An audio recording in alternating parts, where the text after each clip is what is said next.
other than Fnatic's aLive, who got his revenge from that tournament. Of course, aLive did go down to Nestea within the group of IPL, but turned around in the semi-final to beat Nestea a whopping 3-1.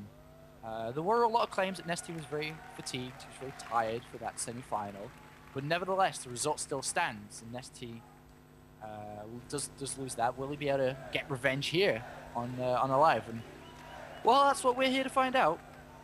Yes, we are. Nestea is big. I never noticed. Nestea looms over everybody. Yeah, Nestea's pretty big, and it's awesome too because the rule within Korea too is that if somebody's older than you, he tells you what to do.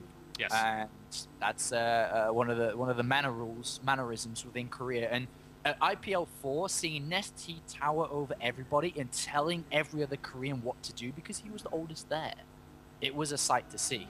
As he was demanding drinks to his right, demanding girls to his left, and all the other 19, 18-year-old Korean players were doing everything he says because that's Nestea. It is indeed. There's a lot of respect for Nestea, and it does help that he is pretty damn old in terms of pro gamers, man. He's no spring chicken, but he's also extremely good. Now, there has been some speculation that we actually saw after the match with Symbol that Nestea appeared to be holding his wrist to the point where there's speculation that he may be suffering some fairly severe wrist pain during this tournament. I have absolutely no comment on that. I have no idea. I haven't heard anything about Nestea having wrist problems, so I don't know. And if that's a fact, of course, that's going to play a lot. It's going to play so big in this best-of-5 series now against aLive. aLive is a player that struggled against Zerg recently, but especially with his win against Nestea, he showed he could beat anybody in this matchup. And he's such an aggressive individual within this matchup that if he does start to put the pressure on, the heat on, then if Nestea's not feeling 100% ready to play this series out, then we could see a very one-sided game. We certainly could. aLive's not messing around, honestly. He's not looking all that happy on stage. Nestea's just loving it. I think he's enjoying soaking in the atmosphere, and I can't really blame him. Looking at that crowd there, I don't think anyone could be unhappy. aLive looks more focused, more grim, I feel. aLive always has that sturdy, stone-cold killer look. Even when he won IPL 4, he had a little bit of a grin and still looked like he was in the loser bracket of a very important final. But Nestea, probably a lot more calm going into this. Has the experience, has the knowledge. Was a former player, then coach, then player, then coach, then player, then coach, and player again. But aLive is currently riding a high from IPL 4. Definitely. So actually the pressure's probably on him, as weird as that sounds, to go into another tournament. All eyes are on aLive. He won IPL 4. You know, everyone's like, all right, well, this guy is one of the best now. Let's see him do it again. And that's where the pressure really does come in. That is very true. That is very true. aLive is now in. The first map's going to be GSL Metropolis. It's certainly a map that has been gaining an awful lot of popularity lately. It's got a lot of comparisons to Brood War maps. Countdown has now begun, so we'll be there shortly. A lot of comparison to Brood War Island maps. Yeah, there are there two islands on the top left and the bottom right. Haven't really seen too much use of them ever, but maybe within this series is a chill bit. We'll have to find out. Metropolis, map number 1 of potentially 5 here in a best of 5 to find out who will be on the podium and who will not. Indeed, ladies and gentlemen, here we go. Oh, here we go. It is LG I am Nestea. He is in the red trunks. He is playing Zerg to the east of the Metropolis versus his opponent. You know, have a little cheer to ourselves and say great esports is doing fantastic when we see LG's, you know, tag on Nestea's name here. It's good, isn't it? LG, a recent sponsor to the team I am, which is great news for everybody. And, you know, LG is so big in Korea. It's so big. You know, it's big outside as well, but in Korea, when a sponsor, a big sponsor supports an esports team like that, it only can mean good. Yeah.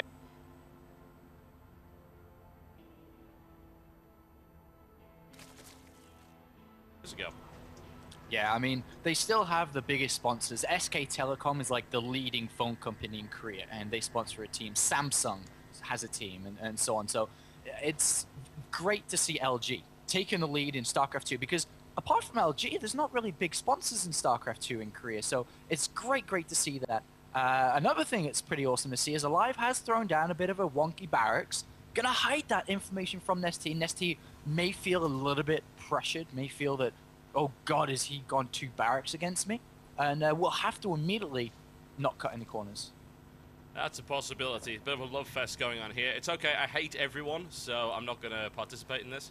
God damn it, Apollo, you're letting the side down. Oh, sorry. I don't know how to do the real one. So I just did that one. I don't give hearts out very often, so I'm sorry. You are insufferable, you know that. Well, so are your pun jokes. That's true, but then again, that's deliberately so. If this is your attempt to get revenge on me, you're not doing well so far. Alright, so it looks like 1 barracks command center's coming up from aLive. Pretty normal, I suppose, for this map. It is a pretty big map, to be honest. But the question is, what is Nestea going to do here? Is he going to still go 2 base layer? Is he going to try to grab an earlier 3rd base himself? And I am interested also, is aLive going to take the double gases immediately? Is he going to rush up to that factory? Or is he going to throw down additional barracks here to imply that he wants to use some form of bio pressure attack? He very well might. Nestea never saw that barracks, but he now does know that it's there. The Marine now gunning down his Overlord, unfortunately, but it will get out of there without too much of a problem. Going to get out of there even quicker if that proposed balance change goes through with the increased speed to Overlords. Yeah, I wonder if that will go through. It doesn't really make that much of a difference, though. But every little bit helps, I suppose. The sad thing, change, but you know what the really sad thing is? It's really terrible. A Overseer, a normal speed Overseer, and a normal speed Overlord still get outrun by barracks. Barracks. Wow. That's and also, wow, to say wow a couple times in a row, is we have 4 barracks put down by aLive. And this is actually great decision making here, because in cross positions, oh god, there's another barracks down. Oh my god, I'm having like deja vu from back in the old days of when this used to be almost normal. Yeah. But going on to this is that it's cross position here. It's great for Nestea because he has, of course, a longer reaction time, but it's also really good for aLive because it's really difficult for Nestea to have any form of scouting. How is he really going to get inside the main base unless he slips up? And this is a great decision here, which may catch Nestea off guard, because at this stage of the game, Zerg isn't meant to have map control. They don't have speedlings. They've got nothing to take Salmogan Towers, and all of a sudden, 20 Marines could actually be on Nestea's naturally. They very well could, and the Overlords are not in position to actually see that. Things do start to get a little bit awkward. aLive looking to try and get scouting information. There are no links to stop him from doing that. Looking to try and see if there's anything on the 3rd, and I think upon seeing that 3rd hatchery, he may just go for it. Go all the way in. All the way in. Yeah, he actually will, and he does see the hatchery, and the Marines are starting to come 4x4, splitting across the Zelnoga towers. I'm interested to see if he'll wait a little bit more, because he has the element of surprise, but he is going to continue anyway with streaming Marines across here, and Nestea has absolutely nothing. He has a Roach Warren just now started. That will help him out, but not anytime soon.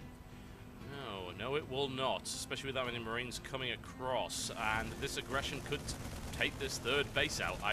It's going to be hard to deal with, certainly, with that many Marines coming across. That Ling does spot Marines coming in that direction, so Nestea is now aware of what's coming at it. And Marines now moving in, going to take that Overlord out nice and easily. The Queen's most likely going to die too, and Nestea's just got nothing to hold this with. He really doesn't.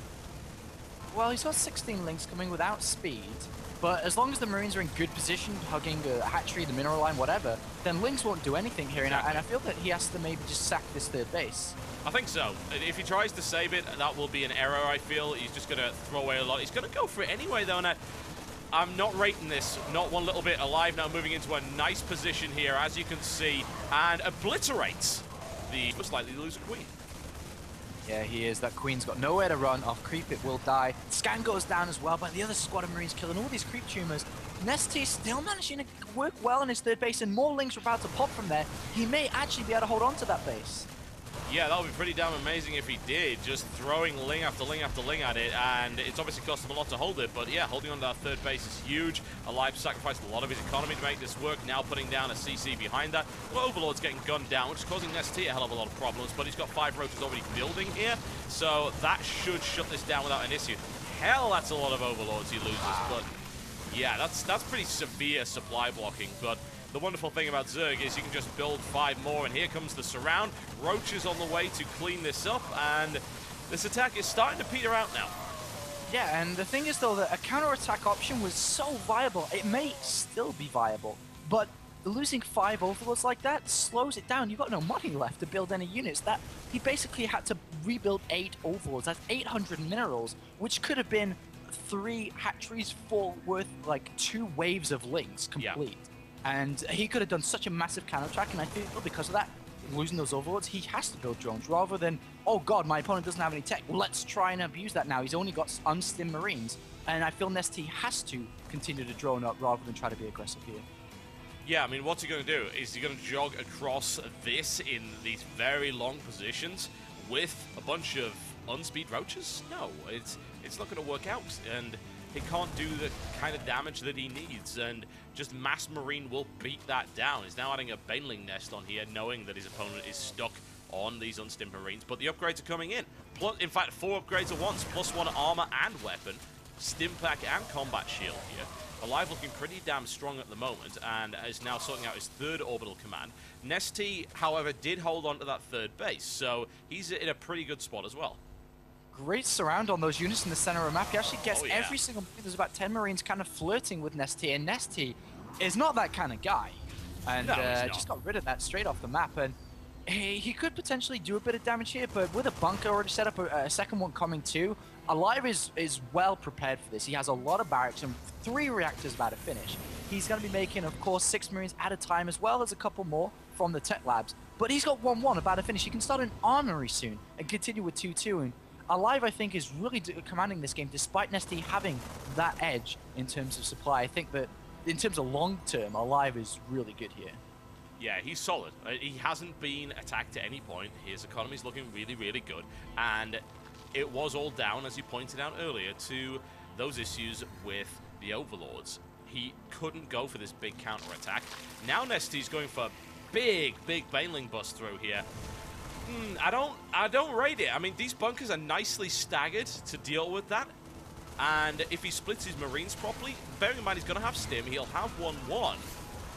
I don't know about this. I really don't. If anyone can pull it off, it'll be Nestea, but... I think this is going to work here. There's so many units from Nestea here. Let's see. Let's find out. There's 3 bunkers, though. Here it goes. Well, if he saves most of the banelings and is able to actually connect with the marines or with the mineral line, then things might start to get very, very messy. aLive with excellent micro, however. A lot of banelings detonate. Not a huge amount of damage being done. It still very well might be enough, though. aLive does not have a lot of units. These upgrades are not proving to be all that effective, especially with the number of units coming in here from Nestea. And he deals severe damage to Fanatics aLive. More units streaming in. Funnily enough, aLive saved so much of his economy here, and Nestea doesn't have a baneling follow-up here, so I feel that aLive should hold on to this no problem. Yeah, he's going to hold on, but he has taken quite a few losses in terms of SCV. He's lost 19 overall. But Medivacs are about to come out, which can turn the tables here. It makes it easier to split, of course, to heal your units, to pick up and leave if anything gets ugly. But he has fallen behind, like, the armory, for example. Nestea didn't really sacrifice too much to get that done. He's still got a decent amount of drones. He's at 58. He's got layer. He's got good upgrades coming too with roach speed and baneling speed. And he's going to do it again. He's going to do it again. And this time, I don't think aLive will be able to hold on. Yeah, with baneling speed, I don't reckon so. A lot of roaches is adding into this mix as well, much more than last time. And aLive getting beaten down pretty hard and being punished for not being able to take out that 3rd base. Nestea even puts his macro hatch there. He is all for that. Looks for the surround, grabs it very, very easily. Those Marines having a terrible day. And this 3rd also potentially vulnerable. In fact, it will be forced to lift right about now as the Lings come in. One tank has just been, well, one tank is out, one tank almost has siege mode too. But here's the big push from Nestea. There is 2 medivacs full of units headed straight for the main base of Nestea, who is already preparing for this. He's seen it with units as well, so he knows this is coming. But Nestea has so many units to break aLive's front door. I think aLive's in a world of trouble. I think aLive's going to die right now. It would take some amazing micro, and more to the point, it's banelings. They got +1 armor, and... well, let's see what happens. Here it goes. The tank is at the back, target firing down very nicely. Banelings are being eliminated really well here by aLive, but I think there's just too many roaches, regardless of that micro. Oh, connection right there. That's what we want to see. And the roaches overwhelm the natural expansion of aLive at this point. The tank goes down as well, and Nestea getting a bit of vengeance. Yeah, Nestea with 16 roaches just piling on the pressure. He's killed 38 SCVs this game. And I wonder if aLive had those 60 Marines, had those 2 medivacs at home, rather than trying to drop Nestea from behind. He could have maybe defended, but Nestea has breached the main, he's entered, and he is not leaving. Wow, that roach actually can't get out of there. It just struggles its way out of a wonderful little pile of banelings that have been deployed there. SCVs come in. Oh my god, Nestea, it never ends. And this is the death of aLive in this matchup, and there's the GG. Oh yes, Nestea with a flying start in this series. Yeah, great start here. And, you know, aLive took a big investment in terms of strategy early on. He delayed engineering base, he delayed factory, he delayed gas to try this 5 barracks pressure, which it did damage, but it didn't do enough. All it really did was kill a handful of lings, to be honest, and all the overlords was probably the biggest thing it killed. But it didn't do anything to Nestea. It didn't slow him down that much, and it was kind of like, okay, well, that didn't do enough, and now what do I do? And he fell back in a position where he could have been good if the game had gone later, but Nestea hit the perfect attack, and it just crumbled from there. Yeah, that looked really unpleasant for aLive, honestly. It did. Nestea just murdered him. Straight up murdered. And aLive is not looking pleased at this stage. Not at all. And I wonder if aLive's going to try something funky like that going into map number 2. The map is going to be Terminus SC, one of the bigger maps within the map pool, of course, alongside Calm Before the Storm. But I don't think he's going to try anything wacky here. It may actually just be a very simple 1 barracks command center with a usual follow-up here. But remember, this is the version, if we're playing the same as before, that had debris on the 3rd base and debris entering the 3rd base, which makes that kind of a two-way sword. It makes it difficult for Nestea to take a 3rd base, and it also makes it difficult for aLive to hold a 3rd base if he was to be cheeky and grab an early on without that many units to defend it. Yeah, and if I recall correctly, it is that version by the looks of it. ESL GSL Terminus SE, which is version 1.2, I do believe it has both of those entrances there and both of the rocks, so I'm intrigued as to how this one will play out. Alright, well, let's find out how this is going to go down. Everyone's loading in now, and apparently aLive says the map is good, so we'll see how this is going to go down. Remember, Nestea, unfortunately, aside from losing versus Symbol, he was undefeated coming into this tournament here. He went through aLive in the group stages, of course, and he went through Nurture, Hazyobs, Lenok, and then finally Jack G. But I was surprised that Symbol turned up the heat and came out with flying colors, and excited for the finals that will be happening basically after this 3rd and 4th place match. But Nestea still with a shot to redeem himself here rather than just going to France to lose. He can, of course, topple the IPL 4 champion here, Fnatic's aLive. Yes, absolutely. Well, we'll be going into that momentarily, as quickly as we can at any rate. Just waiting for that. Fairly shortly, and there we go. Game's gonna get underway now, so let's get this map number 2, Fnatic's aLive. Probably their best player in Fnatic, of course. Transferred over from TSL to Fnatic. The IPL 4 champion with Fnatic, of course. LG. I am Nestea. Yes, and here we go. Well, apparently we'll have to switch streams after this because somebody leaked the information of our private stream, which means that that's going to disrupt the tournament. Fun times. Gotta love it. Fnatic's aLive in the Blue Trunks playing Terran to the east of the Terminus versus his opponent. It is LG I am Nestea. You know, if you add any more letters to that name, it's going to get a little bit awkward to say. He is in the Red Trunks playing Zerg to the south. Indeed he is, but these positions, just looking at the map, it is that map with debris on the 3rd and into the 3rd. But I do like these positions for aLive. Will be expanding away from his opponent, keeping it nice and safe. I wonder if Nestea will play any 2-base layer. This map is definitely favored towards Terran here. So anything's going to work. It's not really going to be Ling Infestor style. It's very difficult to grab a 3rd base. It's very delayed. So it may force Nestea to go into a 2-base layer, go into a 2-base Muta style of play. Potentially 2-base Infestor as well.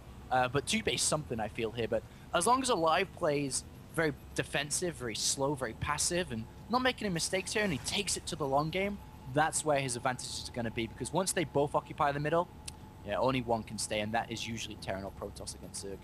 Indeed, once again, aLive with the interesting barracks positioning right here. Yeah, it's pretty funky. It allows for a potential 2-racked aggression, not heavily committed. As if you think about, if he was to go to a command center after, all he has to do is lift up a little bit and then put down. But Nestea with a drone really early here. Very and early. Actually, yeah, really early. And that's going to force a non-second barracks to come down here. So I think the plan was initially 2 barracks, but because of that drone being there, if he threw a barracks down, of course he has nothing to repel the drone. So just a 1 barracks expansion going to follow this by aLive. Yeah, an interesting decision there to go spawning pool after that as well. I mean, what is the purpose of that, really? Surely if you had prevented that 2 racks, you would just go for the hatchery. Just in case there's another proxy barracks closer. And then he's going to get out the initial lings here and push it back immediately. So whatever aLive tries to do here, it won't work. And he is going to scout on a good time. Nestea can, at the same time, still build 6 lings here. And then just go straight to the main base of aLive, and if he picks up the barracks, could do damage here too. 2 lings are being constructed. He is supply blocked for a few seconds now, and if he builds another set of lings, okay, he's going to build drones. So he's not going to continue through with this, just 2 lings, and he knows that it's not really going to do anything, so it's okay. Yep, not overly concerned, and this gives aLive just a nice little edge. His time is good on his command center. He's looking stable. He's not really under any great threat at this stage. aLive is just scouting up the ramp here. Managed to sneak in there. He's hiding that SCV, actually, which is quite useful. He's going to go to try and dart into the main. Should be able to get it. Another couple of racks coming up from him as well. Yeah, that's interesting that he's throwing extra racks. And Nestea can see that double gas hasn't been taken. So Nestea already knows that barracks or a 3rd command center has come down already here. So Nestea, just by a single overlord, sees that the gas hasn't been taken and can already piece together what aLive's trying to do. And this may force Nestea to grab gas very shortly here. Probably double gas to rush immediately into speed, and potentially a Baneling Nest as well, just to be sure. And we are seeing the same style from aLive again. 5 barracks in total. Interesting that you try the same thing again. I have to wonder if he's refined that build since then, especially knowing that his opponent won't go for an early 3rd on this map, because you really can't, unless he's going to hide it somewhere. You can't take that 3rd so quickly because of the debris. Yeah, this is interesting, and Nestea grabs double gases right now at 525. He has a Spine Crawler too, and a 3rd Queen coming, and he still sees no gas in the main base here. So he should kind of know what's coming on. And with double gases being taken, he's currently at 20, well, about to be at 30 drones now. He should be absolutely fine, to be honest, with even though it's coming and it's going to be quite heavy pressure. With the Spine Crawl and additional Queens, he has more than enough time to actually build lings to hold this back. Yeah, it's a nice area to defend as well. I mean, it's quite a narrow choke point, gets a little bit awkward. So I'm not really sure what aLive is actually thinking of here, unless he... I just wonder if he goes all in with it, but he's not going to do that. He's going to mine down at the bottom here. Roach Warren now coming up for Nestea at a fairly appropriate timing. 13 Marines. Not going up against any kind of units yet, but as soon as aLive sees this as soon as Nestea sees this going, which, funnily enough, he actually won't. This Ling will spot it more than halfway across the map, potentially. Sees an SCV coming in, is able to pick that off nice and easy. Now knows the pressure is coming. Builds more drones, which... I don't think he knows it. He only saw a handful of Marines. Yeah. Now he knows it's coming, because 3 Marines is completely normal to be holding that Xel'Naga tower at this stage of the game, but that many Marines on creep, yeah, that's not too normal, and no, it's not. Nestea just not really prepared for this at all now. No, the problem is he had barely any lava after building those drones to actually do anything. As Queen's going to get obliterated, and if the Overlords go down, there's a supply block, then we could see aLive actually do this on the natural, which is very surprising that he was able to pull this off, but Nestea perhaps with a slight error in judgment, and Nestea now looking to get that surround on those Marines. Lots of damage already being done. Roach is now out on the field. Only a single Roach, though, nowhere near enough. aLive in a great position. Nestea not able to get around the side. A lot of drones going to be decimated here, but it will get cleaned up. Not without cost, though. A lot of drones slaughtered already there by aLive. Actually, less than I thought, in fact. 6, and the follow-up is going to be, needless to say, yet more Marines. Baneling Nest following it up here for Nestea and a few Roaches. He should be fine this time around. Well, this is weird, because we're seeing exactly the same thing as the last game. Nestea building more Roaches will probably, as soon as the new Queen is ready, Lava Inject and then build a big set of Lings here. And is absolutely going to crush through aLive if he's not careful. More Roaches are about to pop. Nestea just has to be careful not to lose the same amount of Overlords again. Oh, no. lord. aLive is taking a big withdrawal from the Overlord Bank right now, and at this point, Nestea is looking a little withdrawn. Nestea now trying to get rid of these Marines, and he's able to do so, pushing them down into the third. Still, it's a lot of damage done. Replacing those Overlords is going to be a bit of a nightmare here for Nestea, and a lot of mining time lost too. But once again, Nestea holds quite nicely. However, aLive actually going for this third expansion is well on his way. Going to be Lair here for Nestea. He's only taken 3 gas so far, so what do you reckon? Speed Roach? I don't know. I think he'll just tech up to either Spy or Infestor. It'll be a bit weird if he tries to play on the low tech for this long, especially because his opponent is flying ahead in terms of economy and upgrades. And aLive already building 6 bunkers here. He saw that the debris wasn't knocked down by Nestea's base. He knows that a potential counterattack is available here. So he's well ready for this. And he's got to be careful, though. The destructible debris is still there. You know, Nestea can just go around the back. But aLive is a lot more prepared for any form of aggression, unlike the previous game. Indeed, now with the 4th gas taken, more than likely we're going to see a Spire coming out momentarily, or an Infestation bit. Let's find out one way or the other. Spire would be a good choice, certainly, especially considering the positions here. Nestea now just moving back to make sure there's nothing threatening this area. He's also trying to knock down the rocks and finally take the third. Going Baneling speed again, actually, and he is going Speed Roach. Yeah, I wonder if he's gonna. Well, he needs to throw down the Infestation pit soon. He's got to get rid of the gas. But look how difficult it is for Nestea to kind of play an economic game here. He's got to destroy the debris, and then if he takes his 3rd base, aLive's already got his 3rd. Where does Nestea take a 4th? And the questions keep on going. A Changeling does make its way into into aLive's base, but does get picked off immediately there. But the production is about to go crazy for aLive, especially with 1-1 on the way and Armory soon to follow this, and double factories already. It's getting a little bit out of control. And, Nestea's not actually going to expand. He's just going to try and bust this through. The thing is that his opponent is well prepared for that this time around, unless he does something silly like salvages all of these bunkers. aLive's got 4 bunkers set up. He's got a lot of units. He is prepared for this. But I suppose it's kind of a mind game, really. Can he do it, though? It looks so doubtful, doesn't it? He hasn't got combat shields, but he's got 10 Marines making every cycle here, and he's got 5 bunkers again. He's got 1 on the higher ground. He's pulling SCVs. He's got 1 on the low ground. He already knows it's coming because he's seized with a Marine. Roaches and a Baneling morphing. This time around, I think aLive's going to be absolutely fine, especially with 1-1 finishing here. Yeah, this is an interesting decision here. He's going to strike just before the 1-1 finishes, which will be beneficial. Never underestimate Nestea's Banelings. He goes for it. First bunker taken down. Other bunkers now being evacuated. Great target fire here by aLive. The Banelings don't connect. The second wave streams in, and that is a good hit right there. The mineral line is obliterated. Does Nestea have the follow-up, however? The Roaches now get surrounded, gunned down without mercy. The Marauders cutting their way through there, and as you predicted, he is absolutely fine. Nestea not able to do enough damage there. And now the Medivacs will be coming out, and they will be important in this game. As long as he doesn't pick up his whole army and drop Nestea again, or something along those lines like he did last time, he's absolutely fine here. Nestea trying to go for a weak attempt. And a Marine, a brave Marine, does see all the Banelings morph once again. Does die for his information gathered. But there's 4 bunkers here, spread out so well. I don't think this is breakable. And Nestea fighting an uphill battle here, Total Biscuit. Yeah, he is. He really is. And I'm kind of surprised that he's still continuing to go in on this. He did do some pretty severe economic damage. He could have picked up the lead. The problem is that he still doesn't have that 3rd base. So he wants to kill him now. If he doesn't manage it, it's going to be tricky. All right, here he goes. And Baneling detonations going off once again. Wasteful for the most part. Great splitting here by aLive. Keeps the majority of his SCVs intact. Only a few Banelings left. Doesn't get the connection that he needs. And now the Roaches getting absolutely crushed here. And aLive obliterates the 2nd wave. Look at Nestea's natural too, if you can. There's like, look at all those lings. Oh, man. That's awkward. It's just not working out for Nestea. He's got 14, 15 lings there stuck. He finally moves them. The push, the follow-up push from aLive is game ending now. With 1-1, with Stim, with Medivacs out, this won't work. And aLive, look at that, already preemptively setting his units and spreading them out. And Nestea. Oh, maybe those extra lings would have helped, but it doesn't matter because there's the GG, and aLive catching up once again. Interestingly, trying the same strategy. Nestea also trying the same strategy.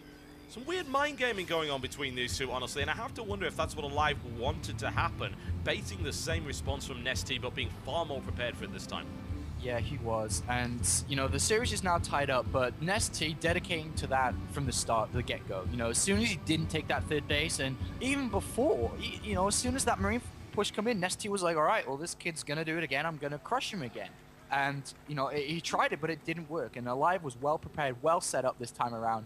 And, well, he can't fool aLive twice. No, you can't. Well, we're going to have to cut our stream, folks, and switch to a different channel, unfortunately, because it looks like our...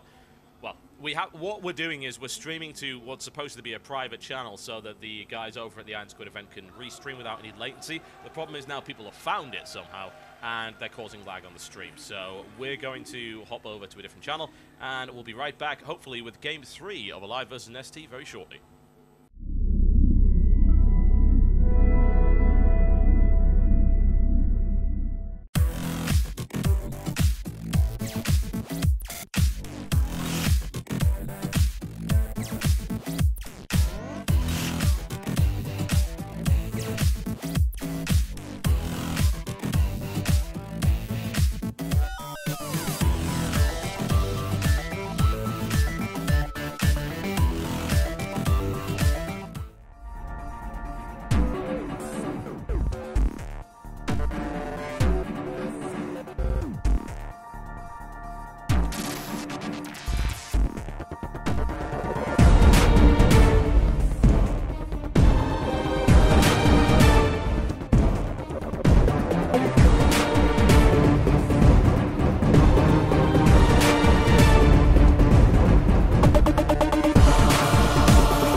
Welcome back to the Ironsquid Grand Finals, and we'll be going to Game 3 very shortly.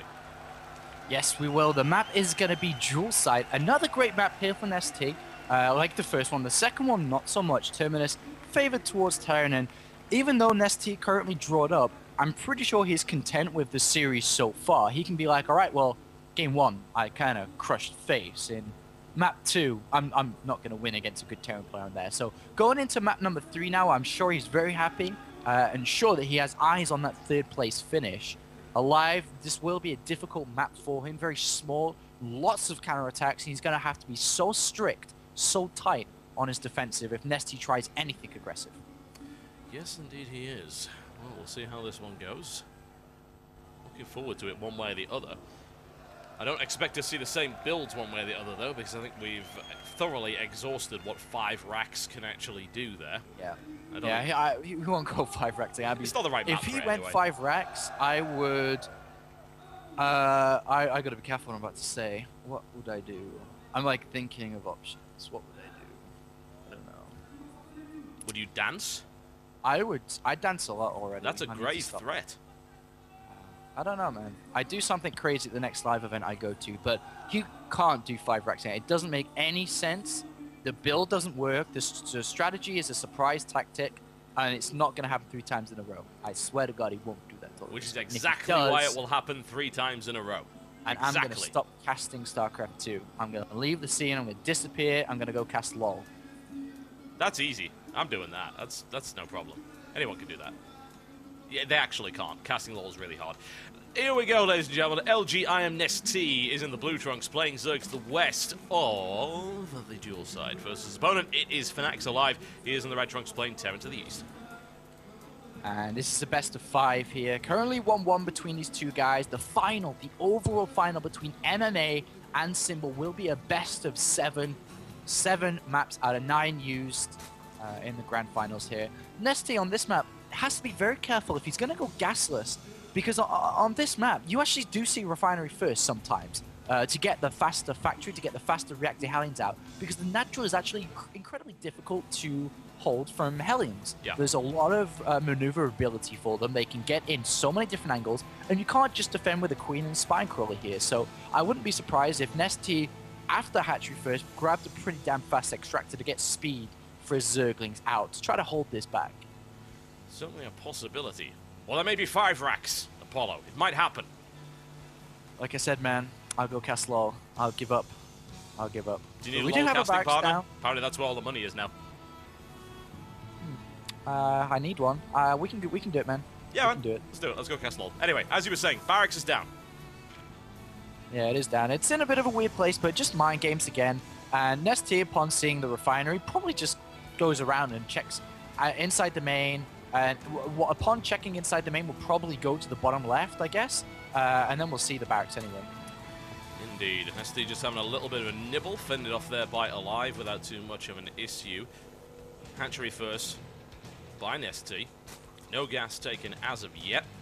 Everything's standard as standard can be, aside from that funky placement. And I think he's just going to end up doing that every single game, just to try and throw Nestea off, because who the hell knows what aLive has going through his mind most of the time. He's a player that will all in, he's a player that will do quite a lot of proxy. In this case, he's not doing that, but it does mean the Marine is going to get there just a little bit faster. He may try to get a bunker down on the natural of his opponent here, just to try and force some drones to come down and just kind of equal up, if not pull the economy in his favor here. But nevertheless, Nestea has gone for that early gas here, rather than just leaving it. So he knows the potential, especially with seeing the factory down. He knows the potential of that actually happening here. The factory in a really weird position. I don't know if he's actually just going to go for a regular reactor Hellion play, or whether he'll try something more crazy and add a tech hub on the barracks. But, you know, 90% probability just reactor Hellion here. All right, well, bunker is up right now. Let's see aLive micro for all he's worth right here. Blocked by the Space Goat, a second Marine incoming. Down goes 1 drone, so this attack already pretty good, considering it's forced other drones to be pulled off in order to try and deal with this. Working on that bunker, and it's looking like that bunker might end up going up, and even if it doesn't, that's a lot of damage. I'm sorry I didn't interrupt. I'm like, how did this bunker go up? Like, it doesn't make any sense. Well, Nestea just didn't do anything to it. It's as simple as that. He built drones, he didn't get his lings out fast enough, and now there's a bunker in the most awkward spot I've ever seen. And funnily enough, this is really hard to attack because of where the hatchery is. Yeah, and he's going to have to get surface air from the right-hand side, which is set up 6 lings, and also on the left here. He's also preventing more Marines coming. And aLive pokes out the bunker, sees the added lings, and the bunker will go down, but that's a lot of drones that Nestea is not building. Kind of surprised he decided to salvage it so quickly. He could have done more damage there, maybe killed a few lings before he went for the salvage, but hey, yeah, it did its job. Certainly did its job without question, and now we've got Reactor Hellion. I'm still trying to figure out what the hell's up with the positioning of it, honestly. Why would you put the factory there? I mean, really? I have no idea. Maybe to keep Nestea guessing if he was to try to scout with a ling upside the ramp or something along those lines. Doesn't make too much sense here, but it doesn't matter that much. The Hellions are now out, and Nestea is now droning, of course, but he's only at 20 drones. At this stage, the game is so low, and Hellions do actually even get a Creep Juma kill, and everything is going in aLive's favor. It is, and it shouldn't have. That's the weird thing. It really shouldn't have, and I've never seen a bunker actually placed there, certainly not at this level of the game. Yeah, that's true.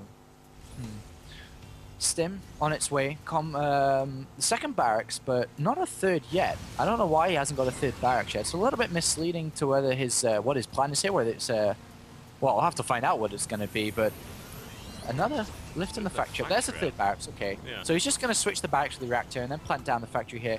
And with the third barracks, this makes complete sense now. I'm like, what is he saving that money for? And Hellions, though, are out in force. There's 6 Hellions here. Almost the same like mosquitoes in Sweden, because I actually have a forest close, and I didn't know it was possible to get mosquitoes in Sweden, but apparently you can. Well, that's what you get for building your studio next to a forest. It could be worse. You could have built it on a swamp. Yeah, and that would have been really bad. But Hellions do enter the main base here, and they're going to get so much damage done. This is... I don't know what's happening in this game. Nestea is just falling apart, and aLive is capitalizing in every single way possible. As he should, and a great micro here as well to keep a lot of those Hellions alive, focused down on the Queen. And Queens really should not die to Hellions, as you are well aware, but that's going to happen. One gets barbecued right there, which is that so infrequently seen animation, and now he's just going to go head right down to... Oh my god, he's not... Oh no, this is not where you put your drones. Nestea needs to split like a boss, and even then, he's taking so many losses. 14 drones killed in total thus far. aLive could not have a better start to this game. Yeah, this is just... I mean, what can you say that isn't a perfect start? Because that's what it is. Everything is in his way now. Oh, yeah. I mean, he's made no mistakes yet so far. And 3 Hellions for 14 drones and a Queen, yeah, it's a pretty damn good trade-off. And as long as he doesn't lose these 3 Hellions carelessly, this is absolutely fantastic news for aLive. And he's already working on his starport now. He can build medivacs shortly as the supply depots finish. And he's already got a factory down for siege tank production. He has an SCV at the 6 o'clock base here to check whether Nestea expands or not. aLive just driving this game forward, and the only way forward is for a win, so that's a pretty good way to drive. Indeed, I'm liking that driving, quite frankly, and unfortunately it seems to be driving Nestea up the wall. There's not a lot that he can really do at this stage other than just try and hold on, get his economy back to shape, maybe get a nice tech advantage, but this is a good all-round build here. I don't see any obvious holes in it for aLive. He doesn't have combat shield yet. I guess that's a plus for Nestea, but he's building siege tanks. He's also working on +1. His medevac count is already building up quite nicely. So a really good start here for aLive, and now some opportunities as Nestea tries to spread to his 3rd base. And Nestea kind of sticking on 2 bases, playing kind of tight at the moment. Does need to think about a 3rd base, whether it be at the 9 o'clock position or 6 o'clock. If it is 6, it will get immediately picked up by that SCV there. But this is a little bit misleading for aLive, who may think this is a 2-base tech play, but, well, he's going to find out one way or the other, as he has 16 Marines about to find out, and 16 Marines against 13 Lings, no upgrades, combat shields is done, stim is done, Hellions to reinforce from the ground. That's unpleasant, it really is, but can aLive actually get in there? I like this strategy, I've seen it on this map before, it works pretty damn well, and aLive is pausing. Because that's the best thing to do in the middle of a fight. That's a very... Yeah. Must be having lag or something. Yeah, I'm not sure what that is, but I'm sure it'll get fixed up. But right now, he's in a great position. He can actually... What he's done is unload half on the low ground. He'll probably load up the next half on top, and it's such a good position to be in. And he'll further his advantage through being in this position. He also has a 3rd command center, as we can see in the background here, and has continuation of medivacs coming. You know, he's just in a great position here, and Nestea just needs to grab this game by its neck, really. I mean, it's currently drawn up 1-1 in a best-of-5 series. He can't really afford to be losing this game by mistakes to then be only 1 map away from losing everything here and finishing in 4th place. Indeed. I have to wonder what the pause is all about. We'll see if we can find out. Obviously, an admin's been called one way or the other. Could be equipment problems, certainly. Don't really know at this stage. But whatever the case, aLive is certainly in the lead, and Nestea's by no means out of it yet, but it's looking difficult. He's going to have to get a decisive win in an engagement, get his map control back, because he certainly doesn't have it right now. Yeah, he basically right now, Nestea, the only advantage that he can play onto now, and I don't even think it's a strong advantage, is that he does have 1-1 soon to finish, but +1 attack is on its way anyway. The drone count, by the way, is 39 drones. It's so low. It's really, really low. It's basically, it's saturated on minerals, but he doesn't have a sick gas income. Even though gas income isn't that important to Nestea right now, it will be shortly, because the layer is halfway being done. He has to get the infestation, he needs banelings out eventually. And he doesn't have a 3rd base, which is so key at this point in the game. He will be able to build up a decent force of units through these 2 bases. He does have a macro hatch to reinforce that. But as long as aLive doesn't walk on ice anytime soon, then as long as he just, messes around with his drop is absolutely fine and sits behind a wall of siege tanks and with his upgrades and marine counts, there's not really any options for Nestea to fall back on. Indeed. Well, whatever the complaint is, looking at the camera that we've seen inside the booth, it seems to be fairly major, enough to take his headphones off. Now back on again. Is he ready to go? I guess we're about to find out in a few seconds' time. Yeah, that's very, very true. I mean, I don't think it's an equipment mistake, like mouse and keyboard, because he was controlling his medivacs quite fine there as we were watching. So I'm not sure what it was, but he is ready to go. Is Nestea is the question. Nestea is. So let's get this game underway. Nestea is always ready to go. That's just the perpetual state of Nestea.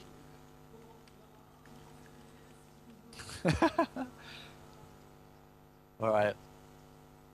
Let's get this game underway, please, admin. We're in a very tense moment right now, admin. Yes, we are. This is a really less than ideal moment to be pausing your game. Oh, I think it's because the admin's actually a spectator and aLive's the one that has the game paused, so he's like waiting for admin confirmation, but he can't get it. So. No. All right. Well, this is an awkward position to be in. Yeah. I'm half tempted just to press the pause button, but I have no intention of doing that because that seems like a bad idea. That would be just killing esports in one button stroke. Alright, looks like aLive's going to play admin here. And Nestea says go, aLive says go, let's go. Here we the go. game has resumed. Well, that was an anticlimax. Like, it's in the middle of a fight and nothing is happening. Yeah, nothing's happening. 18 more lings on the way, so he will actually have enough to deal with this. That's going to put him at about 50 lings overall, which is pretty damn good to push this back. So aLive has to be careful, but he has the retreat option, which is the best option to have right now. Yep, and oh, Nestea going for it. 6th round. And aLive is forced all the way back onto that one. That was nice. Leia has finished, but what is Nestea going to do? He grabs the gases on the natural, the infestation pick goes down. Where is he going to expand? He has to expand. I cannot stress how important it is to expand right now, and he's not expanding. And aLive is sitting behind a wall. He sees there's no expansion from Nestea, and this is very weird. Well, Nestea's ridden those drops a new one, I can tell you that for a fact. And it's curious. I mean, right now he's looking at Ling Infester with the melee attacks, looking obviously for the transition through. Could be transition to Ultralisk later on, but it is odd that he wouldn't take a third base. You can't do that on 2 bases, one way or the other. What is he thinking? There's another creep tumor down there. He's spreading in that direction, but he's also got the option to create a base up here. There's the pathogen glands upgrade, so it's not just for a straight tected hive. 2-base hive, yeah, that'll be a brand new strategy there from Nestea. Supply count heavily in favor of aLive. I'm not sure what he's up to. Yeah, Nestea does finally throw that down. He just kind of, because he was kind of limited on resources, he just had to spend all the money he had on drones and then could finally grab that 5th base. Does have 2 upgrades, which is an advantage he can hold on to, as aLive is only at +1. Yep. 1-0 that is, with attack upgrades. And aLive right now, though, is about to take his 3rd base. Nestea has a big window. If he hits when +2 finishes against aLive's lack of upgrades here, which has just been thrown down the 2nd engine AV armory, he could do significant damage, especially because the tanks aren't defending the 3rd base here. There's only a bunker and a handful of Marines. aLive forces the cancel. That's my concern there. That was a really nice drop, and Nestea just not ready to defend that, which is odd, really. I would have thought that he put a contingent of Lings down there just to try and deter that. He didn't, and that has delayed Nestea's expansion significantly, whereas the orbital command now down for aLive. Nestea is going to try and break this, though. I wonder if he'll break the natural 3rd. I mean, breaking the 3rd is okay, but it kind of just resets the game. But if he breaks the natural and is successful, then he wins the game. So it's a risk. Of course, breaking the 3rd is a lot easier. aLive has 5 tanks. 5 tanks will hurt a lot against Nestea. And Nestea does see the tanks moving down towards the 3rd base. Let's see. The drop is actually coming to the 3rd base, but this time there are Lings there. Yeah, so he should be able to shut that down. I wonder if aLive actually notices the upgrade advantage that his opponent is getting and is thinking, right, maybe this is a timing coming up with +2. It's a possibility. I don't know. It's with that many Lings, it's definitely possible to run over those tanks, especially with the upgrades. Very Stefano-esque kind of style here from Nestea. aLive going for the drop into the main, forcing the entire main mineral line to back off, which is rather unfortunate. Nice nail down the fungal growth right there.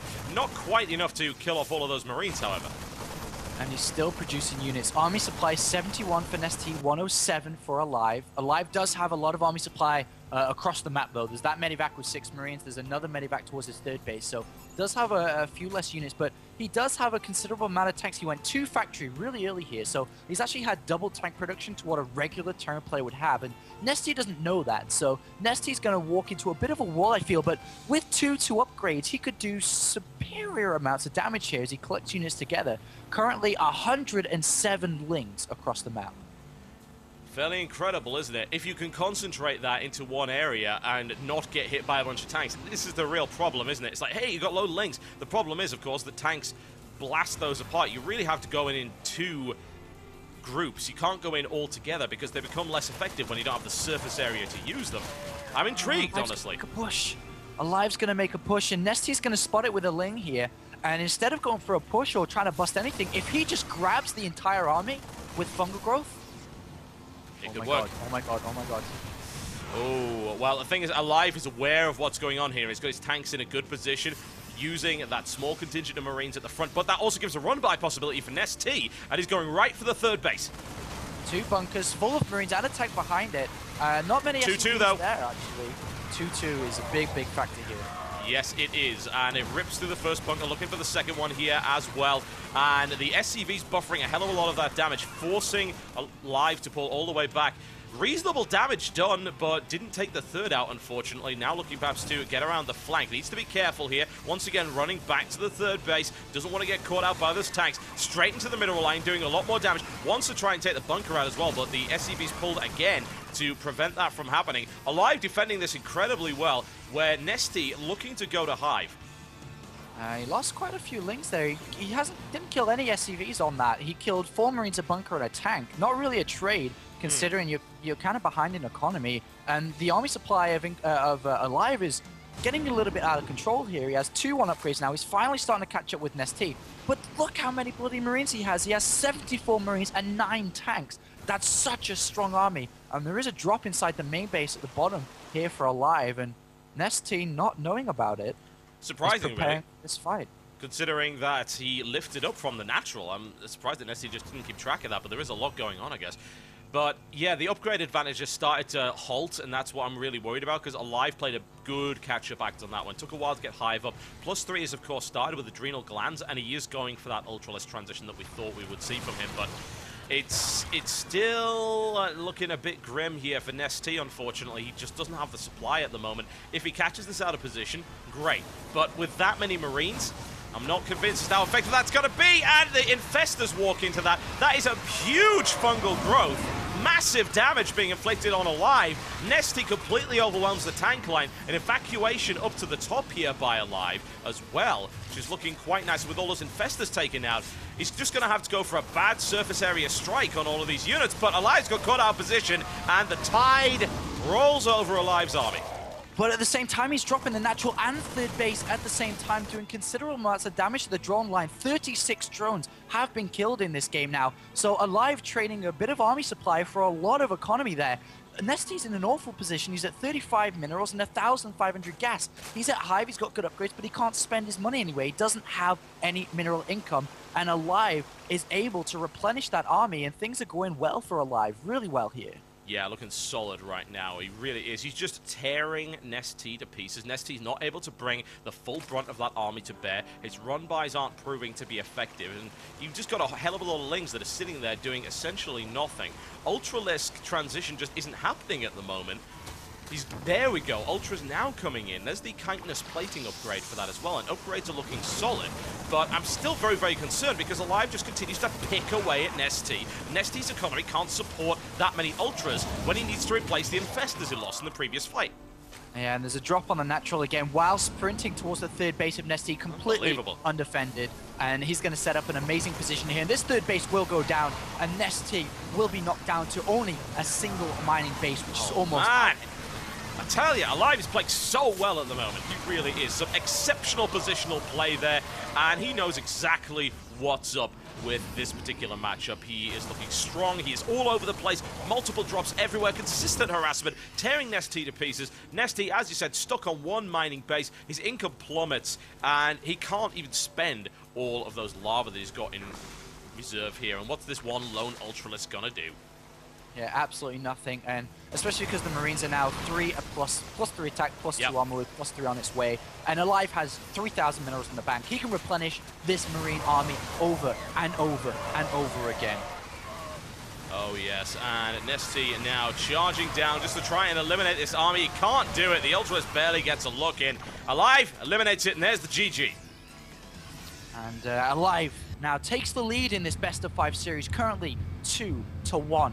And we'll have to see how this is going to go down, considering the next map. Nestea on the ropes here. Will he be able to muster a return, muster a comeback to pull aLive away from that third-place finish? But aLive, very fast, solid play in that game. But Nestea, I think it was more of Nestea's mistakes which allowed aLive to get in such an advantageous position. That's very, very true. aLive just got in there with the Hellions so early on. It really should not have done the kind of damage that he did. He shouldn't have got the bunker up. You could say shoulda, woulda, coulda about all of this stuff, but yes, the sole defining factor of that is that Nestea made the errors which allowed him to do things that should not have been done. It looked like luck, really, but it's not. It's Nestea not being able to prevent him from it was really nasty exploitative position with his bunker. Getting in there with that many Hellions, again, should never have happened. So there you go. Nestea was fighting from lower ground the entire way through that after making those 2 mistakes. And the next map is going to be Cloud Kingdom. aLive almost on the verge of repeating the same result from IPL 4 semi-final when he played Nestea again. And we'll have to see how this one's going to go down. Cloud Kingdom can be pretty much open for both of these guys, depending on what they want to do here. A lot of run-bys available for Zerg. But more importantly, it's all the third base, anything along those lines, depending on how aLive wants to go into this last game. Whether it be a more passive, more macro economy-focused style, or if it is the crazy gung-ho approach of relentless aggression time after time. Very good question. We'll be back rather shortly, folks. Just waiting on the next game to come up. Yeah, Cloud Kingdom. Nestea. Apparently it looked like aLive said he had a bit of internet lag in that previous game, but said it was okay towards the end, as that was the reason for his pause, not because of anything else. But yeah, aLive, of course, on camera too, looking once again just completely focused, solid, just staring down the monitor, staring down the screen, ready to begin this next map. Yeah, we're just waiting on a couple of technical issues at the moment. Should be getting along momentarily. Alright, well, if you speak French, you can always look at the French stream. If you speak German, Kaldor is streaming as well. That's very true. All available on the front page of Team Liquid, as well as Ironsquid.tv. And the grand finals will be happening this evening as well, not so long away. I think the schedule said that the grand finals was meant to begin at 8 o'clock, which is 30 minutes from now. So things are looking pretty damn good. We may even go directly into the grand finals with low amounts of downtime, depending on how this series, goes on. Is it long? Is it fast? Is aLive wins? Nestea pull a comeback? That's what we are here to show you and help you with. We are, yes. We will assist you in determining the winner of this matchup if you couldn't actually figure it out. But aLive just played a really solid game there, honestly, and Nestea just didn't seem to be able to deal with it, which is, it's curious, really. He made some uncharacteristic errors. I have to wonder what's going through his mind at the moment. But aLive is exceptionally good. He's not tussling with anyone less than the best. Absolutely, and it looks like both these guys are ready, so the game will start on ESV Cloud Kingdom. A map that's pretty much used on every single tournament globally within StarCraft 2. We've seen a lot of games, and to be honest, the balance between the races here, Terran versus Zerg on this map, is relatively equal, which is a great stat for quite a new map, to be honest. Yeah, that's very, very true. Cloud Kingdom, nice popular map, most purple map in the map pool, very, very important. And here we go. Ladies and gentlemen, it's my pleasure to bring you Fanatics aLive. He is in the blue trunks. He is playing Terran to the southwest of the Cloud Kingdom versus his opponent. It is the one and only LG. I am Nestea. Like, I was going for I, and then I realized L, and I created a new letter. It was very, very special. It's like, LG, I am Nestea. He is in the red trunks. He is playing town to the northeast. And I couldn't remember the percentage of how close it was, but there's just a 1% difference between Terran and Zergs over a 200-game sample, which is pretty close here. So very balanced map, according to stats here for both of these guys going into it. And we do have aLive wanting to wall in. Don't really, it's kind of normal to wall in within this matchup, especially because eventually there will be run-bys in this game. No doubt about it. There'll be run-bys, especially if Nestea's playing. So you always want to have that 3 supply depot wall off in your main base, and then another wall in on your natural, and then probably one again later on towards your third base. But Nestea 1 map away again from being knocked down, or not really knocked down, but pegged as 4th place in this tournament, which I'm sure were not his expectations going into this tournament. I think that was anyone's expectation, honestly, seeing that happen, seeing him lose the symbol. I tell you, when we were going into this, when I saw the setup, I was like, okay, TvT and a ZvZ, right, guarantees TvZ final. Great. That's a cool idea, but my god, do I feel sorry for Symbol in that matchup. Because it's Zerg versus Zerg against Nestea, best in the world in that. And, well, he turned that around quite nicely. Indeed he did. We do have, of course, just a very standard opening by both these players, just using the standard build. And when I mean standard, I mean the build that is pretty much used on a regular basis within ladder. There's no really mind games coming in here, and it's just kind of the go-to build within these matchups. It's going to be the Barracks Refinery into the Reactor Hellion opening, and then of course Nestea just going for a very regular hatchery first here. But on this map, I am intrigued to see, aside from the regular opening, and no, it's actually not going to be a unusual. Yeah, very unusual. I don't really like Reaper builds that often. Because it's very easy to ward the Reaper away just with Queens, and it feels that the investment of going for that can sometimes hurt you, depending on if your opponent does take gas or not, because it enables a very easy counter-attack with just simple speedlings.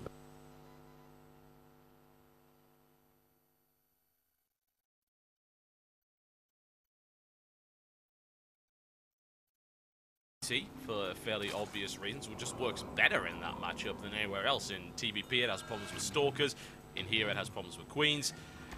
Well, when does that Queen come down for Nestea at the point? Because that Reaper's already out. Queen's now started, 50 seconds on the build time. Should pop up by the time that the Reaper gets there, although actually I think the Reaper does get there slightly earlier. Yeah, and look at that engineering bay from aLive to block a third base of Nestea, as he did see there was no gas. So he's maybe expecting Nestea to grab that third base, and especially because he knows that, well, he knows that Nestea knows that this is, quite a normal map to grab a fast expansion on. So interesting decision there, but the Reaper's going to go in, and the Queen will pop out. Queen, or will it, actually? In a couple Lings of seconds. will fly it a couple of seconds, so should be okay. Yeah, I don't see that being an issue, and that Reaper really needs to get out of there. It's killed 2 Lings and a drone, and not forced any drones out just...